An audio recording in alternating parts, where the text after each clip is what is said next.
હવે વિદ્યાર્થી મિત્રો આપણે દાખલાની અંદર આપણે વધીએ તો આપણે થિયરેટિકલ પ્રશ્ન જે છે હવે બધા બાકી છે. આ પ્રશ્ન જે છે ઉદાહરણના થિયરેટિકલ બરાબર એ તો કંઈક આપણે ટેક્સ્ટને લગતા એટલે કે એમાં કંઈક સમજાયું છે, પરંતુ આગળ જતા સ્વાધ્યાયના જે આવે છે બરાબર થિયરેટિકલ પ્રશ્ન ઈ આપણે નોલેજ ઉપરથી આપણે આન્સર દેવાના છે. આપણે નોલેજ ઉપરથી આન્સર એટલે તો કે આપણે તો આવું ડિટેલમાં આ ચેપ્ટરની અંદર કે ભણ્યા ન હોય.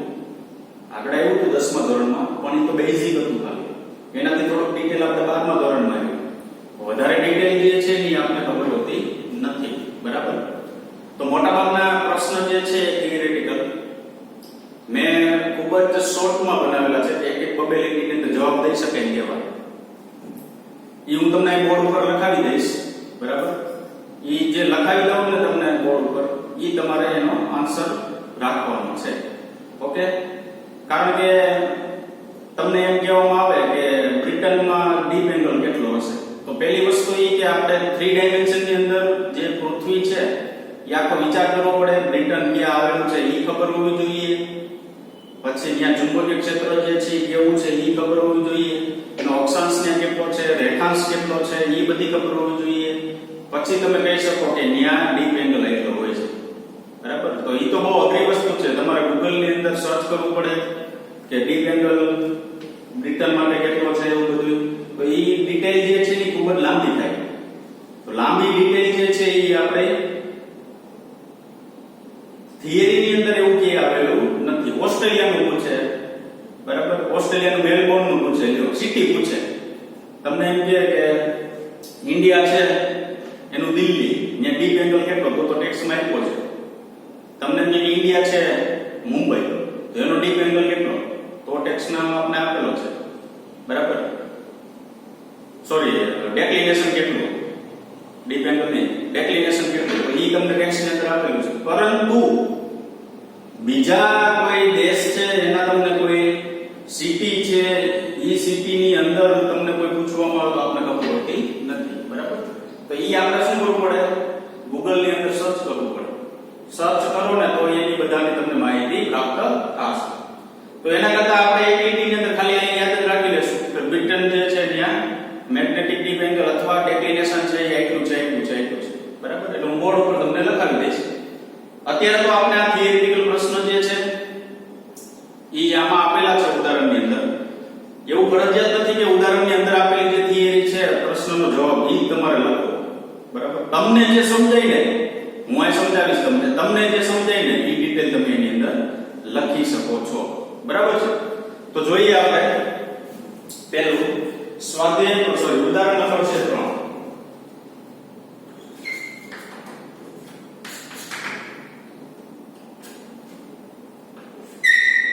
તો ઉદાહરણ નંબર 3 માં શું પૂછ્યું, જો ગજિયા ચુંબક 1 તેની લંબાઈને લંબરૂપે 2 તેની લંબાઈને સમાંતર એમ 2 ભાગ કરવામાં આવે તો શું થશે.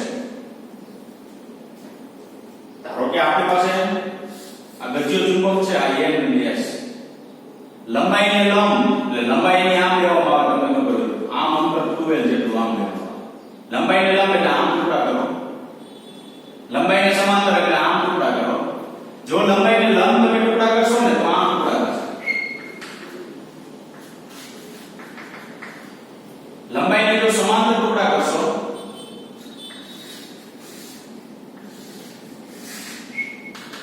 તો આમ ટુકડા થશે બરાબર. તો તમને આનો આન્સર શું આપેલો છે જોવો છો. બંને કિસ્સામાં આપણને 2 ચુંબકો મળશે. જો પહેલો કિસ્સો કયો છે તો કે જે લંબાઈ આપેલી છે ને એને લંબ ટુકડા કરવામાં આવે તો એ 2 ચુંબક મળે. બીજું છે લંબાઈને સમાંતર એટલે આમ કાપવામાં આવે તો એ તમને કેટલા ચુંબક મળશે, 2 ચુંબક મળશે. આગળ શું કીધું, જે દરેક ઉત્તર દક્ષિણ ધ્રુવ ધરાવે છે, દરેકને ઉત્તર દક્ષિણ ધ્રુવ હશે. કારણ કે આપણે ખબર છે કે ચુંબક છે અને ગમે એટલા જો ટુકડા કરવામાં આવે તો ઓટોમેટિક એની અંદર ઉત્તર અને દક્ષિણ ધ્રુવ જે છે ને એ શું થઈ જાય છે, ક્રિએટ થઈ જાય છે બરાબર. તો લંબાઈને લંબ કાપો તો ભલે, સમાંતર કાપો તો ભલે, એમાં ઉત્તર દક્ષિણ ધ્રુવ છે એ ક્રિએટ થશે. તો તમને આમાં આન્સર સાવ ટૂંકો આપેલો છે, પણ મેં તમને આગળ એક થિયરી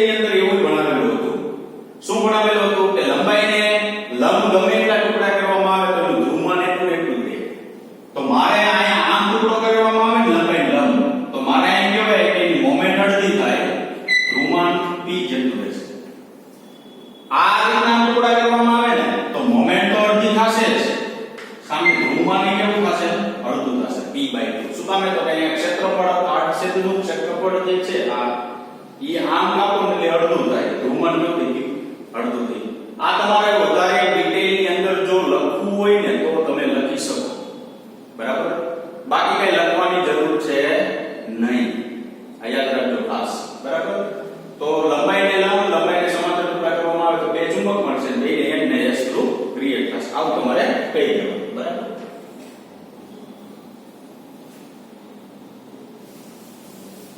યાદ રાખવા માટે હું અહીં લખી નાખું છું પાછું ધારો કે આપણી પાસે ચુંબક છે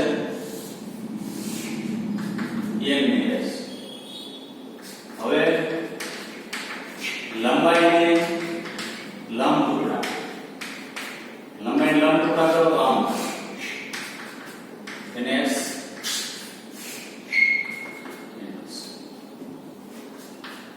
લંબાઈને સમાંતર ટુકડા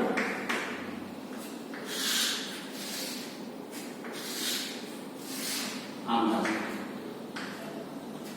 તો બેમાં બે ચુંબક તો બનશે જ લંબાઈને લંબ બને ને એના માટે મોમેન્ટ m/2 પણ ધ્રુવમાન એટલું ને એટલું રહેશે આયા મોમેન્ટ અડધી થશે અને ધ્રુવમાન કેટલું થશે અડધું આ વધારે ડિટેલમાં છે પણ આપને તો જે ટેક્સ્ટ માં આપેલું છે ને એટલું આન્સર આપણે માની રાખો આગળ નહીં જાવ બરાબર ચાલો આગળ જઈએ આ થયું a હવે b શું પૂછ્યું છે જુઓ નિયમિત ચુંબકીય ક્ષેત્રમાં રહેલી ચુંબકીય સોય ટોર્ક અનુભવે છે પરંતુ પરિણામી બળ અનુભવતી નથી બરાબર જ્યારે ગજિયા ચુંબક પાસે મૂકેલી ખીલી ટોર્ક ઉપરાંત આકર્ષી બળ પણ અનુભવે છે શા માટે હવે તમને બે પ્રશ્ન પૂછ્યા છે નિયમિત ચુંબકીય ક્ષેત્રમાં મૂકેલી એક ચુંબકીય સોય ધારો કે આપણી પાસે આ નિયમિત ચુંબકીય ક્ષેત્ર છે d એમાં એક ચુંબક મૂકી દીધું in ના s તો આપને ખબર છે આવર્તકાળ વાળું એક સમીકરણ ટેક્સ્ટ ની અંદર આવી ગયું કે નિયમિત ચુંબકીય ક્ષેત્રમાં કોઈ ચુંબકીય સોય મૂકવામાં આવે ને તો એના પર ટોર્ક લાગે એટલે એક બળ આમ લાગશે એક બળ આમ લાગશે x n ધ્રુવ પર લાગતું બળ બાહ્ય ચુંબકીય ક્ષેત્રની દિશામાં હોય છે s ધ્રુવ પર લાગતું બળ બાહ્ય ચુંબકીય ક્ષેત્રની કેવું હોય છે વિરુદ્ધ દિશામાં હોય છે હવે આ બળ છે ને સમાન મૂલ્યના પરસ્પર કેવા હોય વિરુદ્ધ દિશામાં પરિણામી બળ 0 થાય બીજી વસ્તુ એ સમાન મૂલ્યના પરસ્પર વિરુદ્ધ દિશામાં હોવાથી પરિણામી બળ 0 થાય પરંતુ પરિણામી બળ 0 થયું બરાબર આ બળ વિરુદ્ધ દિશામાં હોવાથી આ ચુંબક ઉપર શું લાગશે ટોર્ક લાગશે તો તમને એવું કીધું બાહ્ય ચુંબકીય ક્ષેત્રની અંદર જો ચુંબકીય સોય રાખવામાં આવે તો પરિણામી બળ શૂન્ય થાય જો સમાન મૂલ્યના શા માટે શૂન્ય થાય તો કે સમાન મૂલ્યના પરસ્પર કેવા છે વિરુદ્ધ દિશામાં એટલે શૂન્ય થાય બીજું શું કીધું તો કે ટોર્ક અનુભવશે તો ટોર્ક અનુભવશે તો બરાબર છે પણ સમાન મૂલ્યના પરસ્પર વિરુદ્ધ દિશામાં એક રેખસ્થ ન હોય તો બળ યુગ્મના કારણે શું લાગે ટોર્ક લાગે એટલે એમાં શું ઉદ્ભવે ટોર્ક ઉદ્ભવે તો પહેલો પ્રશ્ન જે આપણે પૂછ્યો તો કે નિયમિત ચુંબકીય ક્ષેત્રમાં રહેલી ચુંબકીય સોય ટોર્ક અનુભવે છે પરંતુ પરિણામી બળ અનુભવતી નથી તો બરાબર છે ટોર્ક અનુભવે છે બળ લાગે છે પણ પરિણામી બળ શૂન્ય હોવાથી બળ અનુભવતી નથી આગળ શું પ્રશ્ન કીધો ગજિયા ચુંબક પાસે મૂકેલી ચુંબકીય સોય ટોર્ક ઉપરાંત આકર્ષી બળ અનુભવે છે શા માટે ધારો કે એક આપણી પાસે સોય છે આ સોય ગજિયા ચુંબકની પાસે મૂકવામાં આવે આ ગજિયો ચુંબક છે આ n ધ્રુવ આ s અહીંથી ચુંબકીય ક્ષેત્ર રેખા બહાર નીકળતી હોય આ શું છે ખીલી છે બરાબર હવે શું કીધું ગજિયા ચુંબકની પાસે મૂકેલી ખીલી ટોર્ક ઉપરાંત આકર્ષી બળ અનુભવે છે બરાબર છે જો આ બાહ્ય ચુંબકીય ક્ષેત્રની અંદર તમે ફેરોમેગ્નેટિક પદાર્થ મૂકો એટલે ચુંબક તરીકે કામ કરશે એટલે આના જેવી પરિસ્થિતિ થઈ એનો n ને s થ્રુ ક્રિએટ થશે આ ધારો કે s છે આ શું થયું n ને s શું થશે ક્રિએટ થશે એટલે આ n ને s ક્રિએટ થાય તો ઓટોમેટિકલી એની અંદર શું લાગે ટોર્ક લાગશે હવે આ ચુંબકીય ક્ષેત્ર જે ચુંબકની બાજુમાં પડેલી છે તો ચુંબકની બાજુમાં જો એ પડેલી હોય ને તો એ બે વચ્ચે શું થાય આકર્ષણ થાય શું કામ તો કે ધારો કે આપણી પાસે ચુંબક છે ચુંબકની બાજુ ખીલી મૂકી દો આમ ખીલી છોડી દો ડાયરેક્ટ ચુંબક તરફ શું થઈ આકર્ષણ થઈ આકર્ષણનો નિયમ જે છે સૌથી અગત્યનો છે આમની આ સાઈડ રાખો તોય આકર્ષણ થાય. ટોપ એટલે ઉપરનું જે ટોપકું હોય ઈ ભાગ તમે બાજુ રાખો તો એનું શું થાય? આકર્ષણ થાય. શું કામ? તો કે એમાં કોઈ પણ પ્રકારના સામાન્ય પરિસ્થિતિની અંદર કોઈ પણ પ્રકારના n કે s ધ્રુવ ધરાવતા નથી. એટલે બંને વચ્ચે શું થાય? આકર્ષણ. તો ખીલી જો બાજુમાં મૂકવામાં આવે ને તો ઈ બાહ્ય ચુંબકીય ક્ષેત્રની અંદર જો હોય તો પોતે ચુંબક તરીકે કામ કરવા માંડશે ને s ને ધ્રુવ ક્રિએટ થશે ને એમાં ટોક લાગશે અને બે વચ્ચેનું શું થશે? આકર્ષણ થશે. તો એના પછીનો પ્રશ્ન શું છે? જો કે ચુંબક પાસે મૂકેલી ખીલી ટોક ઉપરાંત આકર્ષી બળ પણ અનુભવશે. શું કામ અનુભવે? કે જો ફેરોમેગ્નેટિક પદાર્થ છે ઈ ચુંબક તરીકે કામ કરે તો ટોર્ક અનુભવશે. નીનો ફેરોમેગ્નેટિક પદાર્થ સામાન્ય પરિસ્થિતિની અંદર બંને વચ્ચે શું થશે? આકર્ષણ થશે. ત્રીજું આપેલું છે સી.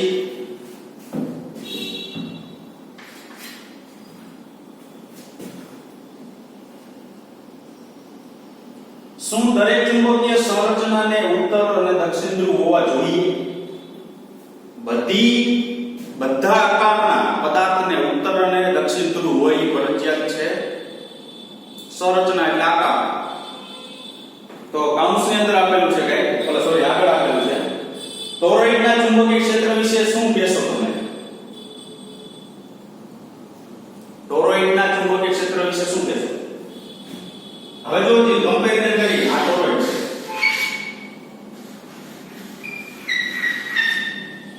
આ સોલેનોઇડ છે. ટોરોઇડ છે ને એ એક એવી રચના છે કે એનો છેડો નથી હોતો, આખું રાઉન્ડેડ છે. બરાબર? તો ટોરોઇડ ને છેડા નથી હોતા. છેડા કોને હોય છે? સોલેનોઇડ ને. આ સોલેનોઇડ ને તમે આમ વાળી દો છો ત્યારે આ શું ક્રિએટ થાય છે? ટોરોઇડ ક્રિએટ થાય છે. તો ટોરોઇડ જે છે અને સોલેનોઇડ છે, બરાબર, આમાં છેડા છે આમાં છેડા છે નહીં. તો દરેક એવું કીધું દરેક સંરચના હોય અને n ને s ધ્રુવ હોય એવું ફરજિયાત છે? તો કહેવાનું ના. અમુક રચના એવી હોય છે જેમાં n ને s ધ્રુવ નક્કી કરી શકાતા નથી. તો આપણે અહીં લખી શકાય ટોરોઇડમાં એન્ડ સ્ટાર પોઈન્ટ હોતા નથી, તેથી એસએન ધ્રુવ નક્કી કરી શકાય નહીં.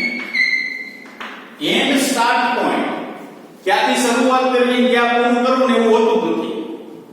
અહીંથી તમે શરૂઆત કરી શકો, અહીં પૂરું કરી શકો, અહીંથી શરૂઆત કરી શકો, અહીં પૂરું કરી શકો. તો કઈ જગ્યાએ ચાલુ કરવું કઈ જગ્યાએ પૂરું કરવું ને એન્ડ સ્ટાર્ટ પોઈન્ટ હોતા નથી, તેથી એસએન ધ્રુવ નક્કી ન કરી શકાય.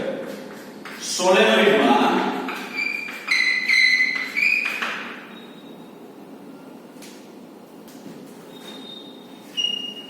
એન્ડ સ્ટાર્ટ પોઈન્ટ હોવાથી તે એસએન ધ્રુવ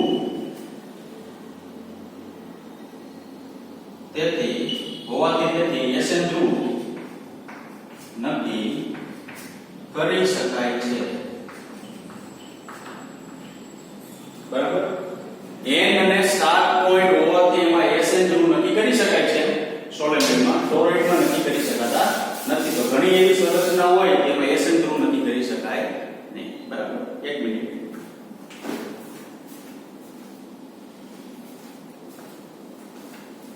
ચાલો આગળ જઈએ. શું છે ડી છે એ સમજવા જેવો છે. એમાં જે ડિટેલ આપી એટલું લખવાની જરૂર નથી. બરાબર? હું તમને આ કહી દઉં ને એ પ્રમાણે યાદ રાખી લેવું. એ પ્રમાણે તમારી રીતે લખી નાખો. શું છે જુઓ, બે એકસરખા લોખંડના ટુકડાઓ A અને B આપેલા છે. બે લોખંડના ટુકડા લીધા. ધારો કે આ A છે ને આ શું છે B. બરાબર? હવે શું કીધું? જેમાંથી કોઈ એક ચોક્કસપણે ચુંબકિત કરેલો હોવાનું જ્ઞાન છે.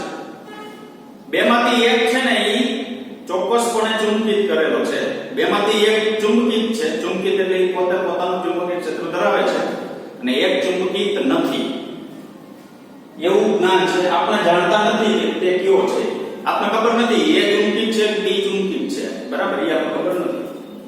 બંને ચુંબકિત કરેલા છે કે નહીં તે તમે કેવી રીતે નક્કી કરી શકશો? બંને ચુંબકિત કરી શકશો. તો કેવી રીતે નક્કી કરવાનું? ધારો કે બંને ચુંબક અત્યારે બંને ચુંબક તરીકે કામ કરે છે. બંને ચુંબક તરીકે કામ કરે છે. બરાબર? તો પેલા બે નામ નજીક લઈ આવવાનું. ધારો કે બેનું આકર્ષણ થાય. આકર્ષણ થાય એટલે આ એક S હશે ને એક શું હશે? N હશે. બરાબર? હવે આને આમ નામ રાખવાનો. આની દિશામાં ફેરવી નાખવાનું. પાછો નજીક લઈ આવવાનો. જો પાછો નજીક લઈ આવો અને બંનેનું આકર્ષણ થાય ને તો એક ચુંબકિત હોય છે ને એક ચુંબકિત હોતો નથી. પણ બંનેનું અપાકર્ષણ થાય તો બંને ચુંબકિત કરેલા હોય છે એવું કહી શકાય. સિમ્પલ છે. આ એક ચુંબક છે, આ એક ચુંબક છે. ધારો કે હું બાજુ લઈ આવું એનું અપાકર્ષણ થાય છે. કારણ કે સામાન્ય પરિસ્થિતિની અંદર ધારો કે આ ખાલી ચુંબક તરીકે કામ કરતું હોય, આ ચુંબક ન હોય તો આમ રાખો તો આકર્ષણ થાય, આમ ફેરવી રાખો તો શું થાય? એનું આકર્ષણ જ થાય. પણ હું આમ રાખું જો આકર્ષણ થતું હોય પાછો ચુંબકને આમ ફેરવી પાછું આમ લઈ આવું તો એ શું થતું હોય? અપાકર્ષણ થાય. તો બે કેવા કરેલા છે? ચુંબકિત કરેલા છે. અને જો એક જ ચુંબકિત કરેલો હોય શું થાય? તો કે આને આમ રાખો તો આકર્ષણ થાય અને આમ રાખો તો શું થાય? આકર્ષણ જ થાય. સિમ્પલ છે. આ ચુંબક છે, આ ખીલી છે, બાજુ લઈ આવો આની બાજુ તો આકર્ષણ જ થાય. આમ લઈ આવો તો અણી લઈ આવો તો ભલે અને ટોપ ભાગ લઈ આવો તો ભલે. પણ બે ચુંબક હોય તો કે ધારો કે આકર્ષણ થાય તો NS ધ્રુવ હોઈ શકે. પણ એકને ફેરવી પાછું બાજુ લઈ આવો જો અપાકર્ષણ થાય તો બે ચુંબક છે અને બધી બે પરિસ્થિતિમાં આકર્ષણ થાય ને તો એક ચુંબક છે ને એક ચુંબક નથી. બરાબર? આટલું કહી દેવાનું. આગળ શું આપેલું છે? તે નક્કી કેવી રીતે કરી શકશો? તે એક ચુંબકીય કરેલું હોય તો કેવી રીતે કહી શકાય તે કયો છે? ચુંબકિત કરેલો હોય તો કેવી રીતે કહી શકાય તે કયો છે? તો કયો છે એ નક્કી કરવા માટે તમે એવું કહી શકો કે ધારો કે આ N ધ્રુવ છે, આ S ધ્રુવ, આ ચુંબકિત કરેલો છે. આ N ધ્રુવ છે, આ શું છે? S ધ્રુવ. N ધ્રુવ ને S ધ્રુવ જે છે ને એટલે અહીંયા ચુંબકીય ક્ષેત્ર છે ને છેડા પાસે ખૂબ વધારે હોય. છેડા પાસે ખૂબ કેવું હોય છે? વધારે. ધારો કે આ ચુંબકિત કરેલો છે કે નહીં ઈ મારે ચેક કરવું હોય તો મારે શું કરવાનું? આ નજીક લઈ આવવાનું. જો બે વચ્ચે આકર્ષણ થતું હોય તો NS ધ્રુવ હોય. બે વચ્ચે અપાકર્ષણ થતું હોય તો બે SS અથવા શું હોય છે? SN ધ્રુવ હોય છે. બરાબર? ધારો કે આ છે ને ચુંબકિત કરેલો નથી એટલે ટોટલી શું થાય? આકર્ષણ થાય. તો અહીંયા આકર્ષણ થશે, અહીંયા શું થશે? આકર્ષણ. પણ અહીંયા મધ્ય ભાગની અંદર લઈ આવવામાં આવે ને તો અહીંયા જેટલું આકર્ષણ બળ છે ને એના કરતા અહીંયા મધ્ય ભાગની અંદર બળ કેવું લાગશે તમને? ઓછું લાગશે. શું કામ? તો કે ધ્રુવ પાસે બળ છે એ ખૂબ જ કેવું હોય છે? વધારે હોય છે. આનો જવાબ તમારે એટલો લખવાનો છે. શું લખવાનું છે? જો બે ચુંબકિત તરીકે કામ કરતા હોય તો એક વાર આકર્ષણ થશે ને એક વાર અપાકર્ષણ થશે. પૂરું. અને એક ચુંબક ને એક ચુંબકિત છે ને એક નથી તો એક ટોટલી આકર્ષણ થશે. આમ બે ભેગા થશે. અહીંયા આમ શું થશે? બે ભેગા થશે. બરાબર? આટલો આનો આન્સર આપી દેવાનો છે. ચાલો એના પછી જોઈએ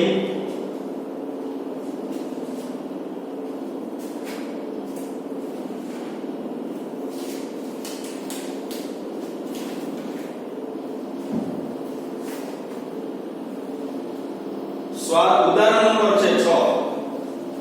ઉદાહરણ નંબર 6 છે મોટું. બરાબર? એ પ્રમાણે થિયરી લખવાની નથી. તમારે ખાલી શું કરવાનું છે? જુઓ શું આપ્યું છે? આકૃતિ 5.7 માં દર્શાવેલ ચુંબકીય ક્ષેત્ર રેખાઓ 5.7 ની અંદર ABCDEFG 7 આકૃતિ આપેલી છે. બરાબર? આકૃતિમાં દર્શાવેલ ઘટ રેખાઓ એટલે એમાં જો તમને ચુંબકીય ક્ષેત્ર રેખાઓ દર્શાવેલી છે.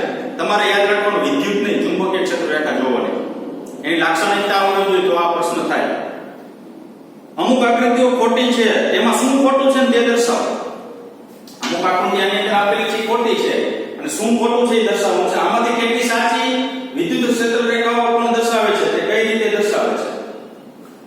અમુક જે છે વિદ્યુત ક્ષેત્ર રેખાઓ દર્શાવે છે ને કઈ રીતે દર્શાવે છે તે તો જોવો તો પહેલી આકૃતિ એ એમાં નીચે એ લખવાનું છે. આ પહેલી આકૃતિ છે એ ખોટી છે. શું કામ? કારણ કે ચુંબકીય ક્ષેત્ર રેખા હોય તો એ ધારો કે કોઈ પણ બિંદુ હોય એમાંથી આમ બહાર નીકળતી હોય એવું હોતું નથી. વિદ્યુત ક્ષેત્ર રેખા કેવી તો કહી શકાય પણ ચુંબકીય ક્ષેત્ર રેખા કહી શકાય નહીં. શું કામ? તો કે કોઈ પણ જગ્યાએ ચુંબક હોય ને ત્યાં એ બંધ ગાળો રચવી જોઈએ. તો અહીંયા બધી ક્ષેત્ર રેખાઓ કેવી જાય છે? જોવો બહાર તરફ જાય છે. બરાબર? તો પહેલી આકૃતિ ખોટી. બીજી આકૃતિ ખોટી. શું કામ? તો તો કે ચુંબકીય ક્ષેત્ર રેખાઓ જે છે એ ક્યારેય એકબીજાને છેદતી નથી. તો છેદે તો એ બિંદુ પાસે બે ચુંબકીય ક્ષેત્ર રેખાઓની દિશા મળે. વિદ્યુતના કિસ્સામાં આ ખોટું છે, ચુંબકના કિસ્સામાં આ કેવું થાય? ખોટું થાય. બરાબર? તો બીજી આકૃતિ કેવી ખોટી? ત્રીજી સાચી જુઓ. ટોરોઇડ આપેલું છે. તો ટોરોઇડ આપેલું છે તો અંદર જે બ્લેક કલરના રાઉન્ડેડ જે છે એ બધા એના ચુંબકીય ક્ષેત્ર છે અને બાજુમાં જે ડોટેડ લાઈન છે એ એક સોલેનોઇડ વીંટાયેલું છે. બરાબર? તો એની ચુંબકીય ક્ષેત્ર રેખા સાચી. બરાબર છે. ત્રીજું આપેલું છે, સોરી ડી આપેલું છે, સોલેનોઇડ આપેલું. જો તમને એમ થાય કે આ એ જે છે એ એટલું બધું લખવાનું નહીં, તમને જે અનુકૂળ આવે ને એ તમે એની અંદર લખી શકો છો. બરાબર? ચોથું આપેલું છે ડી. ડી ની અંદર શું આપેલું? સોલેનોઇડ આપેલું. સોલેનોઇડ ચુંબકીય ક્ષેત્ર. તો એ બરાબર છે કારણ કે આપણે આમ સોલેનોઇડ હોય. બરાબર? તો આમ એનું ચુંબકીય ક્ષેત્ર આપણે લઈ શકીએ. ક્ષેત્ર રેખાઓ ચુંબકીય ક્ષેત્ર રેખાઓ બરાબર છે. તો ઈ સાચું. તો પહેલું ખોટું, બીજું ખોટું, ત્રીજું સાચું, ચોથું સાચું, પાંચમું ઈ સાચું. જોવો જોઈએ સોલેનોઇડ નો ચુંબકીય હોય ચુંબકીય ક્ષેત્ર રેખા અહીંથી આમ બહાર નીકળે છે, અહીંથી આમ બંધ વાળો રચે છે આમ.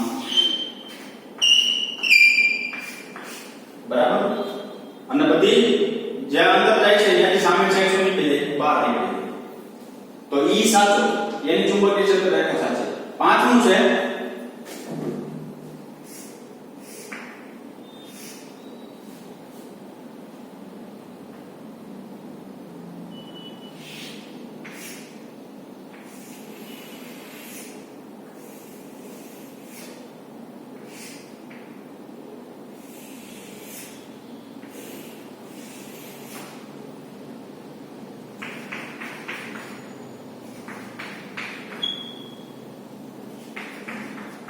આ પ્લેટ પાસે બધી અંદર જ આવે. જો આ પ્લેટ પાસેની બધી કેવી જાય? બહાર જ જાય છે. અહીં બંધ ગાળા જેવું દેખાય ખરા પણ બંધ ગાળો નથી. તો આ જે છે ને વિદ્યુત ક્ષેત્ર રેખા છે, આ ચુંબકીય ક્ષેત્ર રેખા નથી. તો આપણે ચુંબકીય ક્ષેત્ર રેખા નક્કી કરવાની હતી. તો આ ચુંબકીય ક્ષેત્ર રેખા જે છે એ થશે ખોટી. આ કોઈ જગ્યાએ ચુંબકીય ક્ષેત્ર રેખા છે નહીં. બરાબર? શું કામ હે? તો કે અહીંથી બહાર નીકળે તો સામે અંદર જ આવી ગયું. જો અહીંથી બહાર નીકળી, સોરી આમ બંગાળો રચવાનો નથી આપેલો. બરાબર? અહીંથી બહાર નીકળી તો કે આ પ્લેટ જોવાની છે. આ પ્લેટ પાસેથી અહીંયા બધી કેવી જાય છે? આમ અંદર તરફ પર જાય. જો તમને ખબર હોય તો ધન વિદ્યુતભાર અને ઋણ વિદ્યુતભાર માટે લીધું હતું. અહીંથી બહાર નીકળે આમ. બરાબર? અહીંથી કેવી જશે? આમ અંદર જશે. તો અહીં બધી અંદર જ જાય. જો અહીં બધી બહાર જ નીકળે છે. તો જ્યાં બહાર નીકળતી હોય ત્યાં પછી અંદર જવું જોઈએ. અહીં બહાર નીકળે ત્યાં અંદર જવું જોઈએ ને. બરાબર? અહીં કેમ અંદરના વિસ્તારમાં ચુંબકીય ક્ષેત્ર આમ ઉપર તરફ છે તો અહીં અંદર છે. જો એટલે ઈ આકૃતિ મોટી. એના પછી છેલ્લી આકૃતિ આપેલી છે. છેલ્લી આકૃતિ જે છે ને ઈ ખોટી છે. જો શું કામ ખોટી છે? તેનું રીઝન આપણે વાંચીએ. બે ધ્રુવો વચ્ચેની ચુંબકીય ક્ષેત્ર રેખા અત્યંત બિંદુએ એકદમ સીધી ન હોઈ શકે.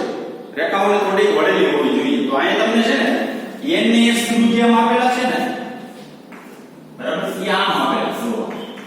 એમ જે છે તે એક્ઝેક્ટ સીધી હોતી નથી. થોડી એવી હોય છે, બેન્ડ હોય છે. બેન્ડ હોય તો સાચી કહેવાય, નહીતર એ ચુંબકીય ક્ષેત્ર કેવું થશે?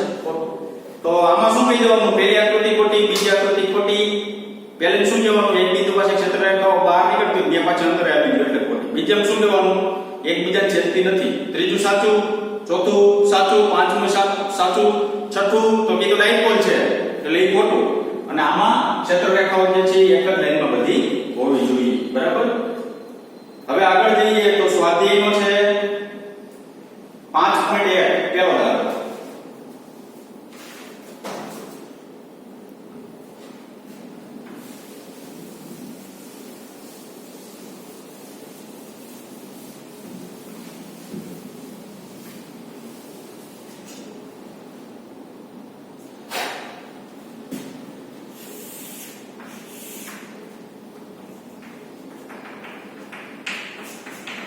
હવે આની અંદર અમુક પ્રશ્ન જે છે આપણે ટેક્સ્ચ્યુઅલ જો હોય, મેં તમને કીધું આગળ ટેક્સ્ચ્યુઅલ હશે ને એ આપણે ખબર પડી જશે. બરાબર? ટેક્સ્ચ્યુઅલ નહીં હોય ને આપણે ખબર પડશે નહીં. એટલે મેં બહુ શોર્ટ પ્રશ્નનો જવાબ બનાવેલા છે. એ શોર્ટ પ્રશ્નનો જવાબ જે છે એ આપણે આન્સર તરીકે લખી નાખો. બરાબર.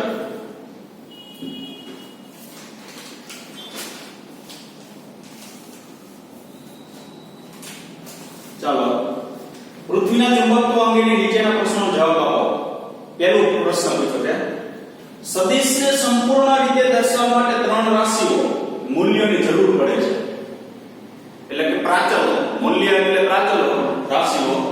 પૃથ્વીના ચુંબકીય ક્ષેત્રને દર્શાવવા રૂઢિગત રીતે વપરાતી ત્રણ સ્વતંત્ર રાશિઓના નામ આપો. પૃથ્વીના ચુંબકીય ક્ષેત્રને દર્શાવવા માટે રૂઢિગત રીતે વપરાતી ત્રણ ચુંબકીય ક્ષેત્રના રેખાઓના રાશિઓના નામ શું? એ બરાબર ચુંબકીય ક્ષેત્રનો સમક્ષિતિજ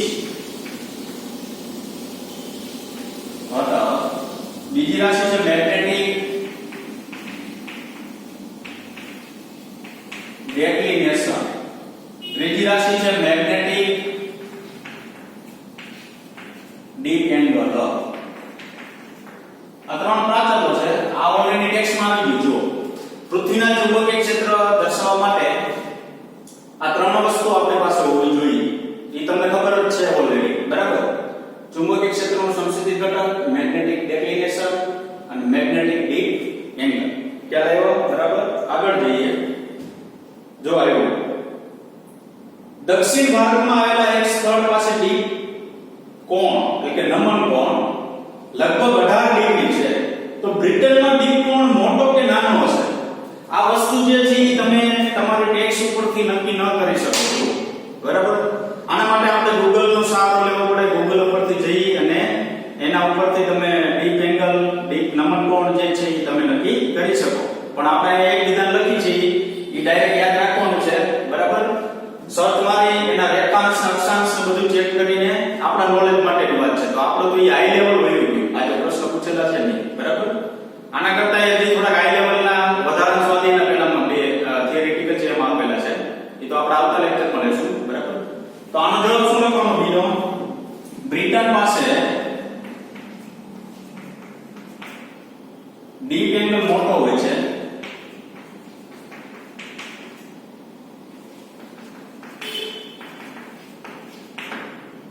જે આશરે 70 ડિગ્રી જેટલો છે. તમારા આન્સરમાં એટલું યાદ રાખવાનું. બ્રિટન પાસે મોટો હોય છે એટલે મોટો તો નો યાદ રાખો, ખબર પડી જાય કારણ કે 70 એટલે બહુ મોટો કહેવાય. બરાબર. બ્રિટન પાસે ડીપ એંગલ મોટો હોય છે એટલો 70 ડિગ્રી. ચાલો એના પછી જુઓ. જો તમે ઓસ્ટ્રેલિયાના મેલબોર્ન પાસે જો આ સિટી એવું મેલબોર્ન ખબર પડી. બરાબર.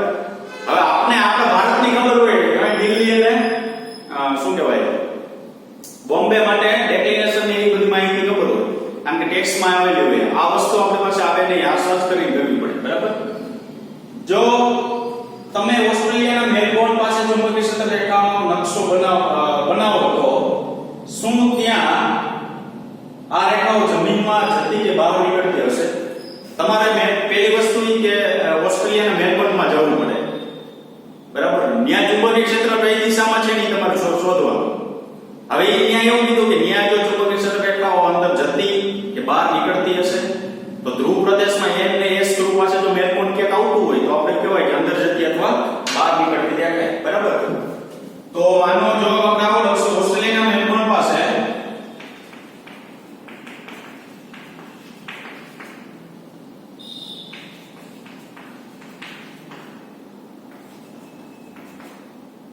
ચુંબકીય ક્ષેત્ર રેખાઓ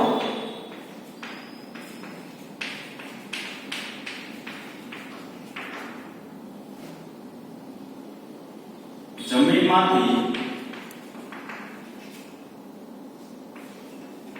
બહાર નીકળે છે. બરાબર. તો જવાબ એવો છે મેલબોર્ન પાસે ચુંબકીય ક્ષેત્ર રેખાઓ જમીનમાંથી કેમ નીકળે છે? બહાર. જો બહાર નીકળતી હોય ને તો મેં તમને તો આપણે એવું કહેવાય કે પૃથ્વી ધારો કે આમ છે આપણી પાસે પૃથ્વી ચુંબકીય ક્ષેત્ર આમ છે કે નહીં? નીચેનું ભૌગોલિક એસ ધ્રુવની બાજુ ક્યાંક ઓસ્ટ્રેલિયા આવેલો હશે મેલબોર્ન. ત્યાં આવ્યો કે નહીં? તો ત્યાંથી ચુંબકીય ક્ષેત્ર રેખા કેવી નીકળતી હોય? બહાર તરફ નીકળતી હોય.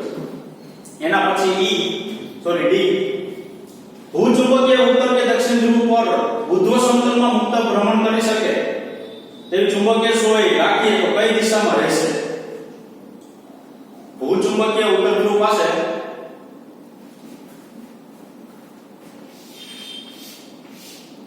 અહીંયા ચુંબકીય સોય લેવામાં આવે તો કઈ દિશામાં રહેશે? તો અહીંયા જુઓ તો ચુંબકીય ક્ષેત્ર કેવું છે? આમ નીચે તરફ છે કે નહીં? આમ જો અહીંયા તમે પૃથ્વીની સપાટી અહીંયા હું ઊભો છું, અહીંયા ચુંબકીય ક્ષેત્ર રેખા આમ હોય તો ચુંબકીય સોય આમ રહે, પણ હું જ્યાં ઊભો છું ત્યાં ચુંબકીય ક્ષેત્ર રેખા આમ હોય તો અંદર તરફ હોય તો ચુંબકીય સોય કેવી રહેવી જોઈએ? આમ સિરોલા ઊભી રહેવી જોઈએ ને, કારણ કે ચુંબકીય ક્ષેત્રની દિશામાં ઈ ગોઠવે. તો અહીંયા આપણે જવાબ એવો લખી શકાય, ધ્રુવ ચુંબકીય ધ્રુવ પાસે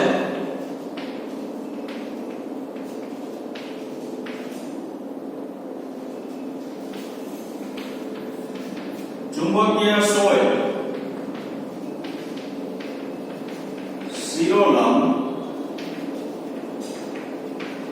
ગોઠવાય છે. ચાલો ભૂચુંબકીય ધ્રુવ પાસે ચુંબકીય સોય એવી ગોઠવાય છે, શિરોલંબ ગોઠવાય. આગળ એવું માનવામાં આવે છે કે પૃથ્વીના ચુંબકીય ક્ષેત્ર તેના કેન્દ્ર પર મૂકેલા 8.22 જૂલ પર ટેસ્લા જેટલા મેગ્નેટિક મોમેન્ટ ધરાવતા ડાયપોલ વડે મળતા ચુંબકીય ક્ષેત્ર જેટલું છે. આ સંખ્યાના માપદંડને કોઈ રીતે ઠરાય? તમને એવું કહે છે કે પૃથ્વીનું ચુંબકીય ક્ષેત્ર કેટલું છે? તો કે અંદર પૃથ્વીના ગર્ભમાં મૂકેલા એક ડાયપોલ જેટલું છે, મોમેન્ટ આપેલી છે એના જેટલું. તો ખરાઈ કરવા માટે તો કે આપણે મોમેન્ટ એટલી આપેલી, મોમેન્ટ બરાબર 8.10 જૂલ ટેસ્લા ઇન્વર્સ, r બરાબર 6.4 × 10⁶ મીટર. તો ડાયપોલના ચુંબકીય ચાર્જ માત્રા વડે ઉદ્ભવતું ચુંબકીય ક્ષેત્ર B બરાબર μ0/4π m/r3. અક્ષીય ચુંબકીય વિષુવરેખા ચુંબકીય ક્ષેત્રનો ઉપયોગ કરવાનો, μ0/4π m/r3. ભાવ દાખલો લાવી દો છે, બરાબર? કિંમત મૂકો એટલે 4π 10⁻⁻⁷ 8 × 10⁻22 છેદમાં 4π 6.4 × 10⁻6 નો ઘન 0.31 × 10⁻⁴ ટેસ્લા, 0.3 કોસ જે પૃથ્વીના ચુંબકીય ક્ષેત્ર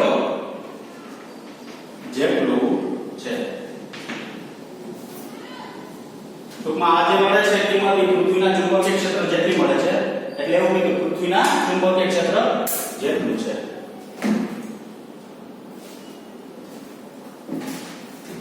આગળ જઈએ.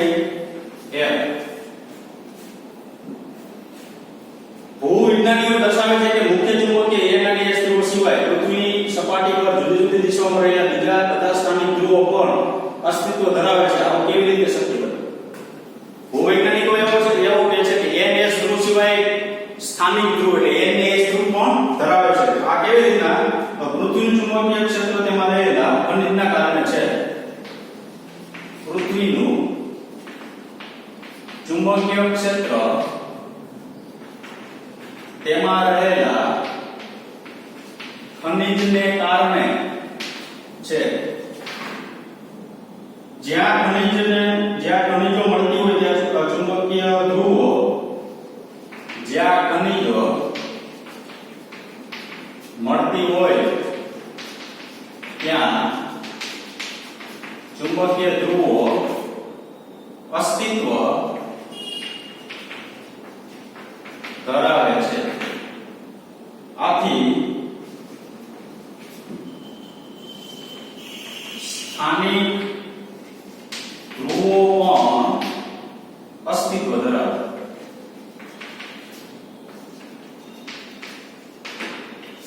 આનો મતલબ એવો છે કે પૃથ્વીના પેટાળ જે છે એની અંદર ખનિજ છે, વચ્ચેનો એક્ઝેક્ટ કેન્દ્ર પાસે પૃથ્વીના એવું નથી. જે જગ્યાએ ખનિજ ધરાવે ને તે જગ્યાએ તમને ચુંબકીય ધ્રુવ N અને S ધ્રુવ અસ્તિત્વ ધરાવે છે. ધારો કે આખી પૃથ્વી આમ હોય, અમે કયો ખનિજ અહીંયા છે એવું નથી. અહીંયા ખનિજ હોય તો અહીંયા N અને S ધ્રુવ ક્રિએટ થઈ શકે, બરાબર? તો જે જગ્યાએ ખનિજ હોય, ખનિજ તમને કીધું ફેરોમેગ્નેટિક પદાર્થ અંદર પીગળેલ અવસ્થામાં ફરતો હોય, પ્રવાહ ઉત્પન્ન થાય એટલે ચુંબકીય ક્ષેત્ર ઉત્પન્ન થાય. તો કોઈ જગ્યાએ હોય તો એ ફરતું હોય, જે પ્રવાહ ઉત્પન્ન થાય એ ચુંબકીય ક્ષેત્ર ઉત્પન્ન થતું હોય છે. હવે સ્વાધ્યાય છે 5.2.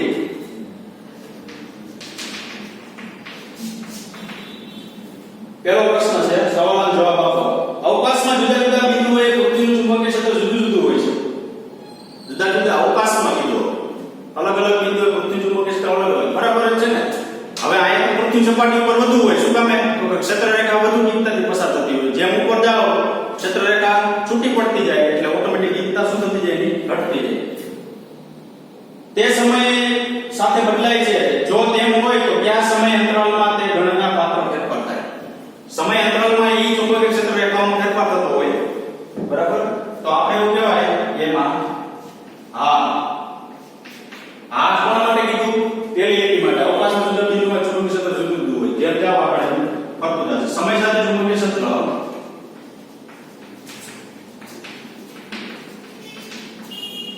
બદલાય છે. જે અમુક સતત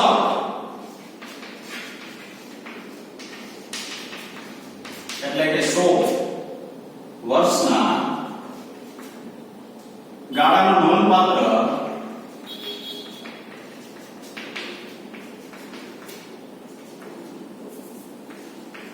બદલે છે. એક સદી દરમિયાન થોડો માઇનોર ડિફરન્સ થાય. એટલો બધો ચુંબકીય ક્ષેત્રમાં ફેરફાર થતો નથી. હવે બી, પૃથ્વીના કોર એટલે અંદર ગર્ભની અંદર લોખંડ એટલે આયન છે તે જાણીએ છીએ. આમ છતાં ભૂસ્તર શાસ્ત્રીઓ તેને પૃથ્વીના ચુંબકીય ક્ષેત્રનો ઉદ્ગમ માનતા નથી. શા માટે? અંદર એવું કીધું કે ફેરોમેગ્નેટિક પદાર્થ છે લોખંડ, પણ એને ચુંબકીય ક્ષેત્રની ચાક માત્ર એટલે કે ડાયપોલ માનતા નથી. શું કામ? તો પૃથ્વીના ગર્ભ ભાગમાં રહેલું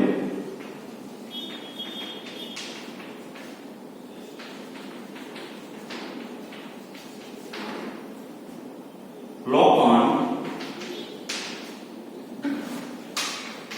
પીગળેલ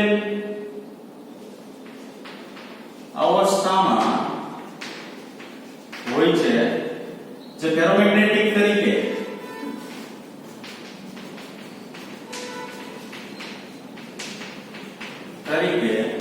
વર્તતું નથી.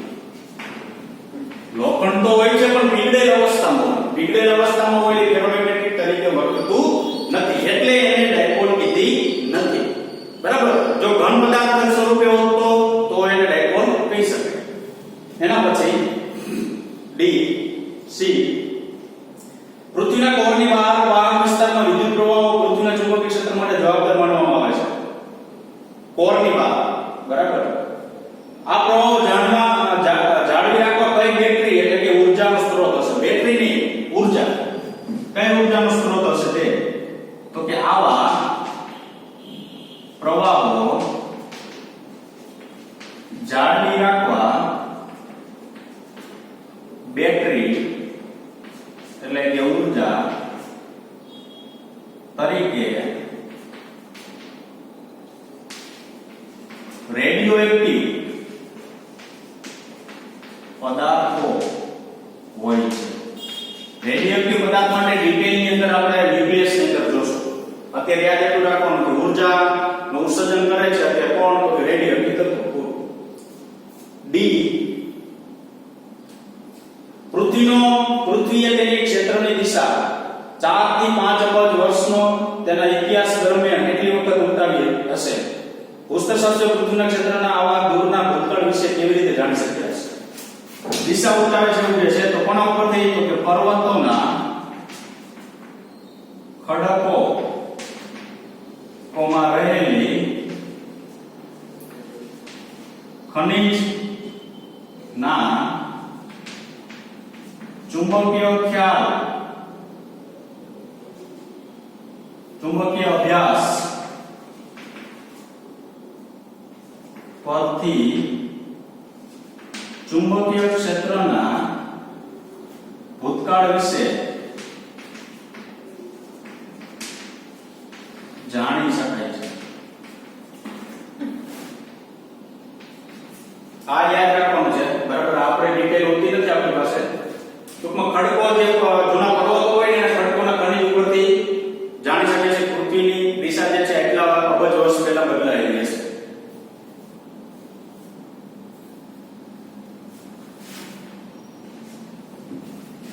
પૃથ્વીનું ચુંબકીય ક્ષેત્ર પણ લાંબા અંતર એટલે કે 3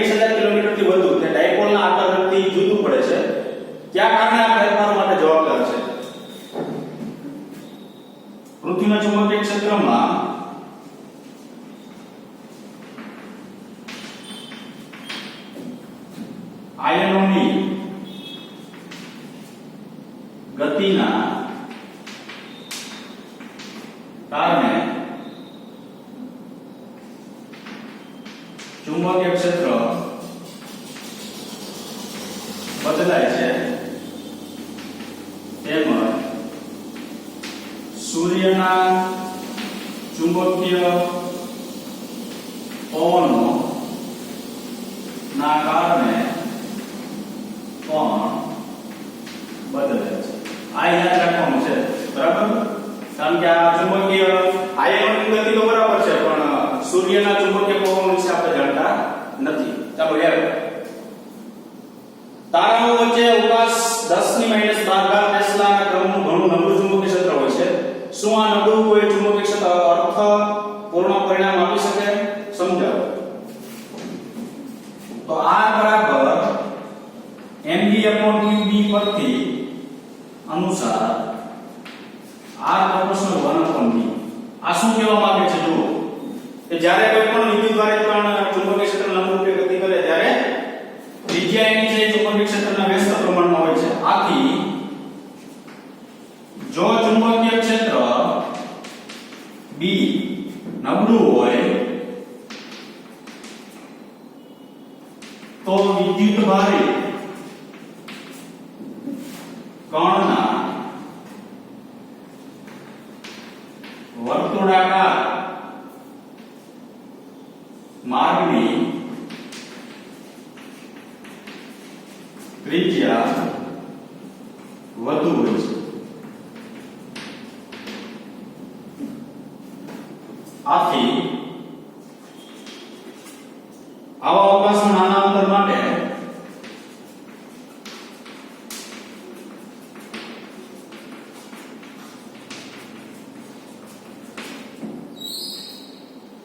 વિચલન નોંધપાત્ર હોતું નથી. આ બી જ્યાં વધુ હોય ને ત્યાં અંતર ઓછું હોય એટલે જે વિચલન છે ને નોંધપાત્ર એટલે તમે ગણતરી ન લો તો ચાલે. કારણ કે બી વધુ હોવાથી ત્રિજ્યા ખૂબ જ કેવી થાય? નાની થાય. પરંતુ મોટા અંતર માટે વિદ્યુતભારનું વિચલન નોંધપાત્ર હોય છે. શું કામે? ધારો કે બી ઓછું હોય તો આર મોટું મળે, આર મોટું મળે, બરાબર? તો વિદ્યુતભાર જે ગતિ કરતો હોય એ વિચલનને અનુભવે સાથે સાથે. એટલે નોંધપાત્ર એટલે તો કે એનો મતલબ એવો કે મોટું અંતર હોય તો તમે રાઉન્ડ દેખાય, નાનું અંતર હોય તો રાઉન્ડ ફરતું હોય દેખાતું નથી, બરાબર? તો આપણે અહીંયા સુધી રાખશું. બે ઉદાહરણ લઈને આપણે એક પ્રશ્ન લઈ લો. આના પછીના જે પ્રશ્ન છે એમાં આપણે જો લખાવી દઈએ તો હું લગભગ ધારો કે પીડીએફ લખીને મોકલી શકું, બરાબર? અને બોર્ડ ઉપર તમને લગભગ સમજાવી દઈશ. એવું કંઈક કરશું, બરાબર? કારણ કે આ થોડુંક લાંબુ થઈ જશે. Thank you very much. અહીં સુધી રાખીએ આપણે.